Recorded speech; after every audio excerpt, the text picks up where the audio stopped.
So I gave y'all like a whole week almost to tell my thoughts of what I'm thinking about when it comes to Reasonable Doubt. So if you ain't watched the new season of Reasonable Doubt, you might as well just go ahead and swipe or go watch it and then come back and come watch me talk about my thoughts. So I'm just going off random in my head, my thoughts about the first 2 episodes. When I tell you the soundtrack, I'm gonna need the playlist for this entire season as well. They already start off with the playlist going down. Okay, I mean track after track after. They don't miss when it comes to the music. Like, I love this show. Okay, I love this show.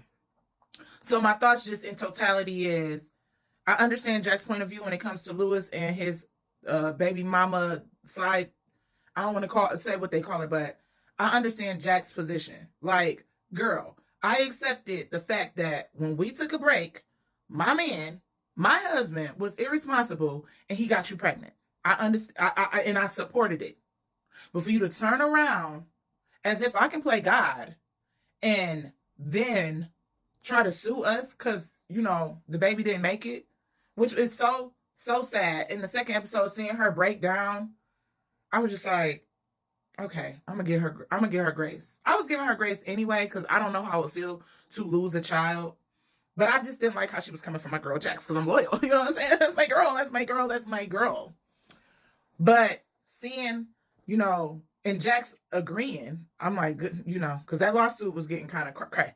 And I'm glad that they touch base. I love that sometimes they don't start off right. Like, most of the time with this show, they don't start off like within the next scene when it comes to seasons. They kind of do, but they kind of don't. Well, last season they did because she got the call from her friend, but time had went on. So they do like a little time, like sped up time, but time went on and then that happened. This one, a whole year had went by and they've been in this lawsuit with her. So, and her saying $1 million, and I'm sorry, but I was rolling every chance Jax got. She sliced and diced her. And I don't blame her because, like I said, she was supportive. Like, there was nothing I could do. Y'all having a baby. We were on a break. Even though I don't agree, I don't, this is not what I would picture my marriage being. My man having a side baby. But due to us having a break, this is the situation, so I'm supportive. And she was supportive I feel like to the best of her ability. She better than me. Because I don't know if I could, like, it's a difference between having children prior to meeting and then having a side baby. Like counseling, like them going to counseling was really needed. Because without counseling, nah, I ain't gonna be able to. And Jax ain't really off the hook because she was with Michael Ealy's character. And the only difference is he's no longer here. So Lewis don't have to face him and she didn't get pregnant. So, but he was crazy. So if it got real crazy where he was on some stalker, once they got back together, then that would have been a whole different thing. But I love how she just sliced and diced him. Diced her. You're not going to approach, like, I see somebody I know and you say, oh, Jax, you're not going to approach me at my dinner with my husband and then like, they hurt I ain't going to say what my baby. Girl, bye. Now I'm about to shred you right here. Because no, I didn't. I'm not God. So yeah, I love seeing. At first I was getting annoyed because Lewis was over there acting loyal to the I get like he was, and I had to think about the character that Lewis is playing. He's very rational in his thinking, even to the point where why him and Jax kind of broke up. Like, not broke up, but separated. He basically gave her an ultimatum. He's kind of calm. He's calmer. I want to say he's milder than Jax. Like, he's just more like a man, I would say.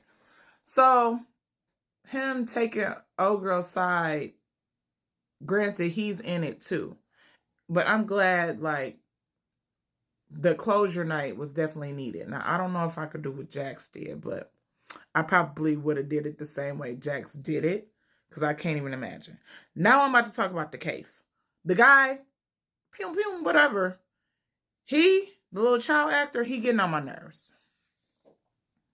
He's very much getting on my nerves. He's reminding me of the case from the first season, just the lies, and more lies. I'm gonna try to make a prediction on who I think did it. I think his mother did it. And I think he was there to witness it. Okay. So that's my thought right now.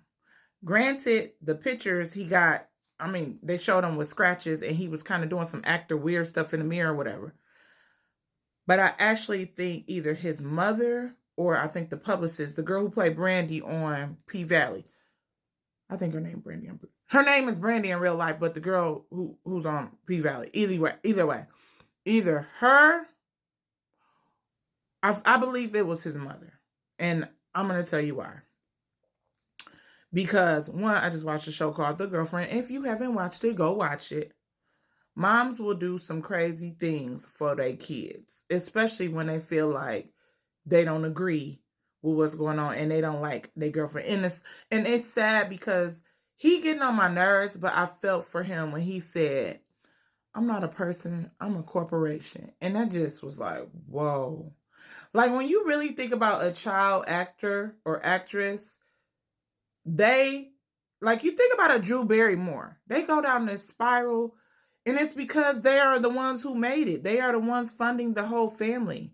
So in a sense, they are the corporation. That's a lot of pressure to just get older in. So I feel for him in that aspect, but he annoys me with when it comes to Jax trying to protect him, whether he in the wrong or not. He needs to be honest so she can know how. I don't understand. That's how it made me think of kids. Kids want you to have their back, but don't want to tell you the whole story. And it's like, I can't completely be there if I don't know the whole story. You know what I'm saying? So that's what's getting on my nerves with him. And Joseph Sakura or whatever, Sakura, he is the true definition of somebody trying to take your spot. And they had the perfect song, Mask Off.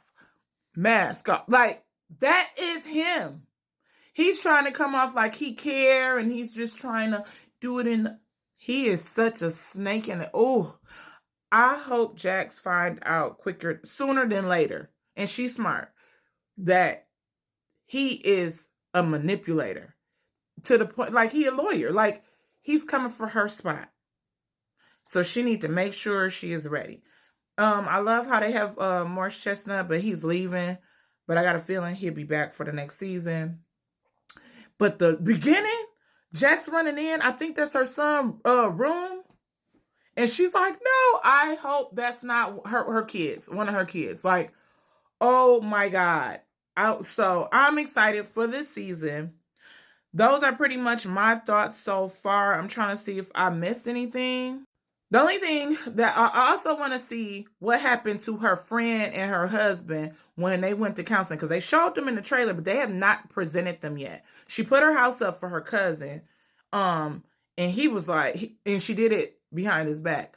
But I want to see how they are doing. Are they going through a divorce? Like, how did they reconcile? Did therapy help? Like, I want to see what ended up happening, because they did show Chantel, I think her name's Chantel, the best friend, after Jax called her when Lewis was over there getting the closure night, and Jax was so right. She knew that girl was coming for her man. Okay, like, but I'm glad Lewis was strong and was like, no, my wife is Jax, and I'm just here because this is what we need to do. Like, he needed the closure too, so it just broke my heart. And then them not telling the kids, I don't know how you would tell the kids, but what's y'all thoughts? What would you do if your man or wife had a side baby on a break?